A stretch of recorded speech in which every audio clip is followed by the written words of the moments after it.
कि दुनिया चलती है कामनाओं से। भारतीय कैलेंडर के अनुसार, पंचांग के अनुसार ये आखिरी महीना है, फाल्गुन मास का जो पूर्णिमा है, ये आखिरी पूर्णिमा। तो ये पद्धति ये रहा कि घर की जो पुरानी जो भी चीज़ें हैं जो रखी हुई हैं उन सब को इकट्ठा करके जलाओ। और शीत मौसम समाप्त होने जा रहा है, अभी गर्मी शुरू होगी, गर्मी शुरू होने से पहले सबको इकट्ठा करके उसको होली जलाते हैं। इसके साथ साथ दो कहानी जुड़ी हुई है। दक्षिण में एक अलग कहानी और उत्तर भारत में अलग कहानी। दक्षिण भारत में ये प्रथा है कि होली के दिन शिव जी क्या आंख बंद करके तपस्या में चले गए थे, बैठे हुए थे। फिर जगत में आसुरी शक्ति बहुत बढ़ने लगी। एक तारकासुर नाम का एक असुर बहुत सबको पीड़ा दे रहा था।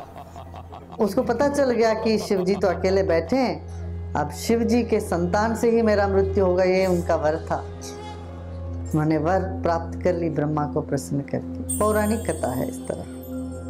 फिर मनमथ ने, कामदेव ने शिव जी की तपस्या भंग किया, तो भंग करते उनका आंख खुली, तो तीसरा नेत्र खोल के उन्होंने काम को दहन कर दिया। ये कहानी तो आप तो जानते हैं।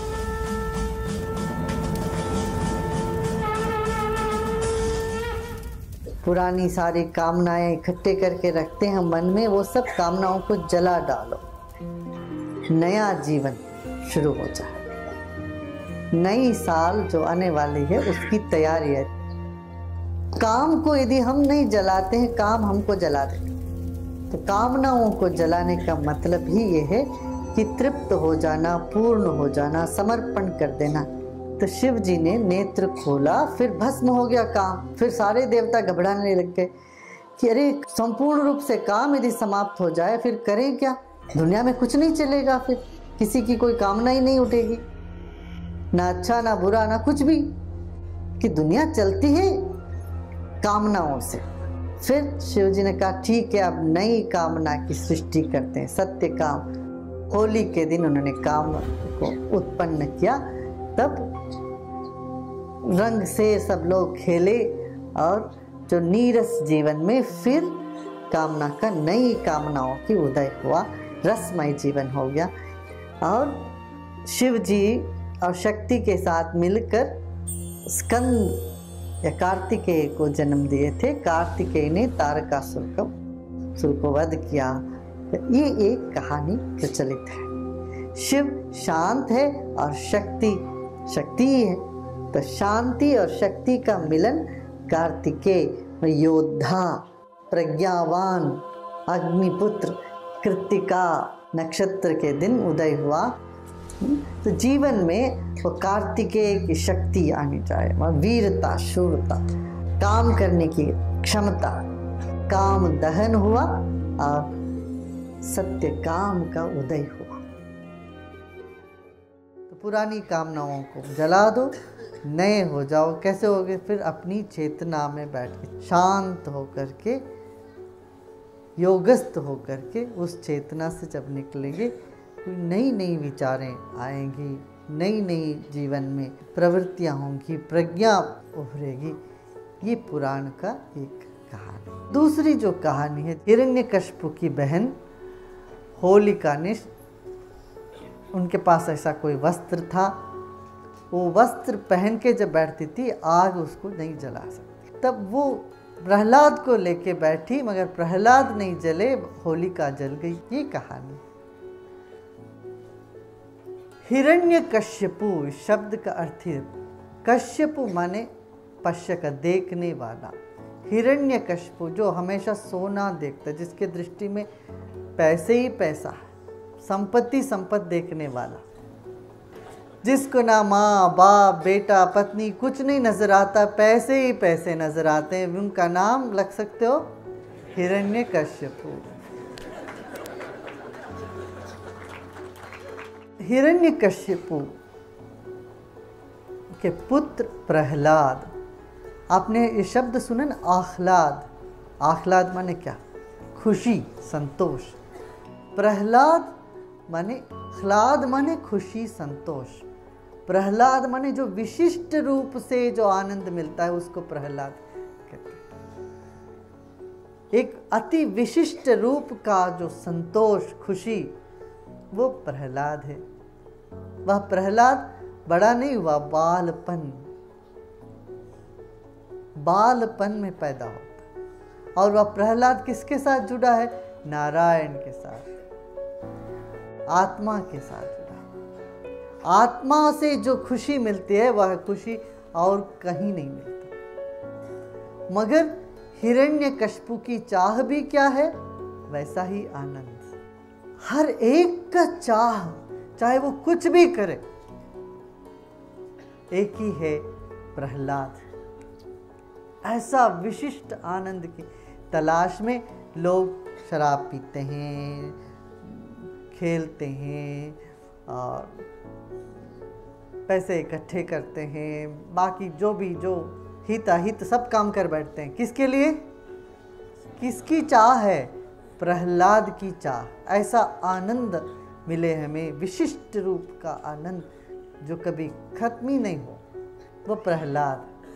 तो ऐसी आनंद की तलाश किसको है, किसको नहीं है? ये पूछो। तो हिरण्यकश्यप यद्यपि वैसा आनंद की तलाश में निकला, उसके खुद के पुत्र होते हुए भी उसको पहचान नहीं पाया। ऐसा आनंद कहाँ से मिलता, ये उनको नहीं समझ में आता। तब वो बोलता, कहाँ बताओ, ढूंढो, इधर है उधर है।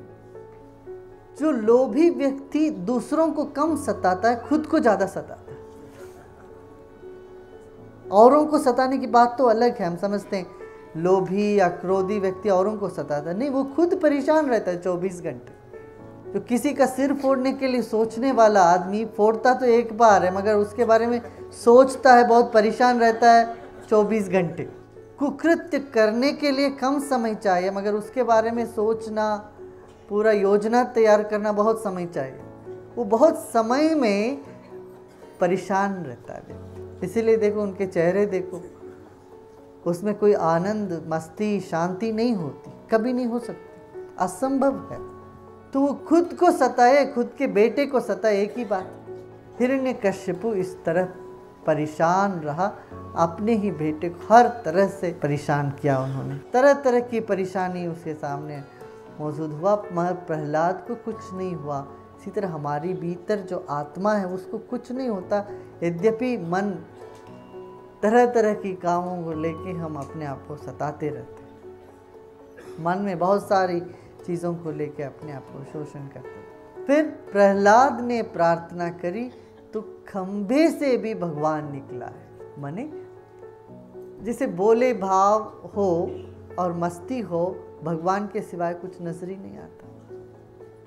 तो बच्चों को देखो, वो चांद में भी जीवन नजर आता है, चांद भी हंसता है, सूरज भी हंसता है, पूरा ये सारा संसार में सब जगह जान महसूस मालूम पड़ता है बच्चों को। उनमें भावनाएं महसूस होती हैं, लगता है सब में भावना है। चूहे में भी, चूहा भी, बिल्ली भी, कुत्ता भी। देखा ना कार्टून सब देखो, क्या है उसमें, सब यही तो है। ऐसा बाल बोध हो तो खंभे में भी नारायण, और ऐसा शक्तिशाली नारायण निकलाए तो बाकी हिरण्यकश्यप सब घबरा गया, खत्म ही हो गया। ऐसा अनुभव हम पत्थर जैसे हो जाते हैं जीवन में, सिर्फ पैसे पैसे सोच सोच के जड़ता के बारे में सोचते हैं, जड़ बुद्धि हो जाती है। तो वो जड़ता मन कंबे जैसे हो जाते हैं, तब उससे निकला आते हैं भगवान, उसमें भी है।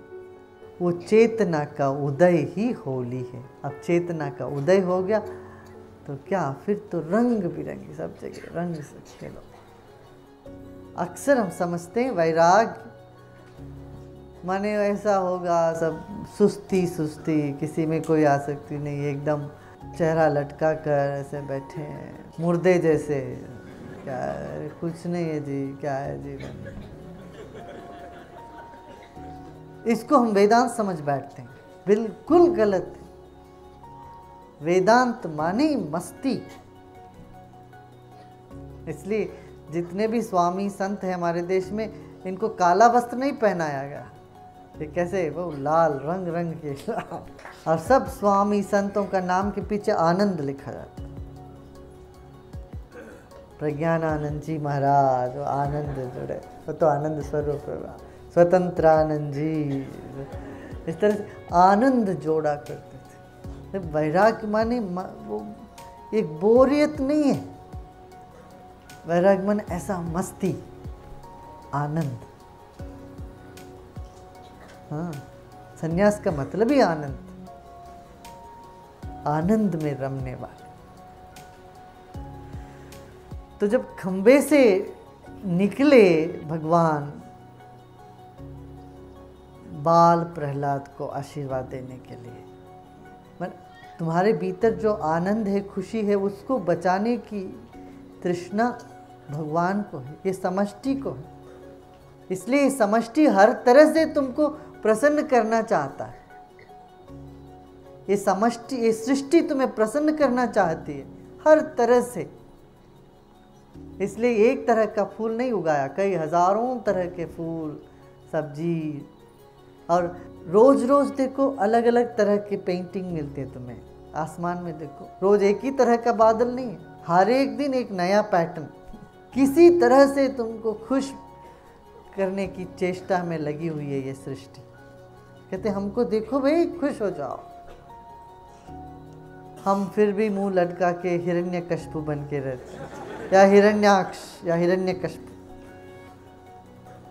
हिरण्याक्ष का भी बहुत सुंदर कहा। हिरण्याक्ष माने जिसका आंख में सिर्फ धन ही धन। उसने क्या किया, पृथ्वी को ही डुबा दिया। ये एनवायरमेंटलिस्ट का बहुत अच्छा कहानी है उनके लिए। ये मत समझना एनवायरमेंटलिस्ट आज नए आ गए दुनिया में, ये हजारों सालों से एनवायरमेंटलिस्ट रहे हैं। सदियों से एनवायरमेंटलिस्ट का भूमि ये था। पर्यावरण के लिए काम करने वाले हिंदुस्तान में पुराणों के ज़माने से हैं। उन्होंने क्या कहा, हिरण्याक्ष जो सिर्फ उनको धन ही दिखता है, पैसा ही पैसा दिखता है, भूमि के लिए पृथ्वी को उन्होंने बिल्कुल नज़रअंदाज़ा कर लिया, बिल्कुल जिसको उन्होंने कदर ही नहीं किया। पृथ्वी का शोषण कर दिया उन्होंने। वैसा राक्षस ने पृथ्वी को पाताल में गिरा दिया, माने अधोगति को ले जा रहा था। तब वराह रूप में भगवान आए, उनको उठाया। वराह माने क्या, वो साफ करने वाले, सब गंदगी को साफ कर। सुअर क्या करती है, जितना गंदगी है सफाई कर देती है सब। तो मल को हटाने वाला वराह ने पृथ्वी को थाम लिया, फिर उठा लिया ऊपर। पर्यावरण की अद्भुत कहानी पुराणों में ये वराह। विदेश में, अमेरिका में क्या करते हैं, एक साइकोलॉजिस्ट यहाँ से सब सीख के गए, और साइकोलॉजिस्ट करते हैं कि आग लगाते हैं, और फायर बच्चों को भी स्कूल में भी कराते हैं। आग लगाकर सबको बोलते हैं तुम्हारा जो परेशानी है या तुम्हारा जो अवगुण है वो सब लिखो, इस आग में डालते जाओ। फिर वो सब लिखते हैं, मुझे बहुत गुस्सा आता है, मैं इनसे नफ़रत करता हूँ, ये करता हूँ। वो सब लिख के लोग उस आग में जला के उसकी परिक्रमा करके जाते हैं। ये साइकोलॉजिस्ट कराते हैं। यहाँ सदियों से ये सब चीज़ें हो रही है।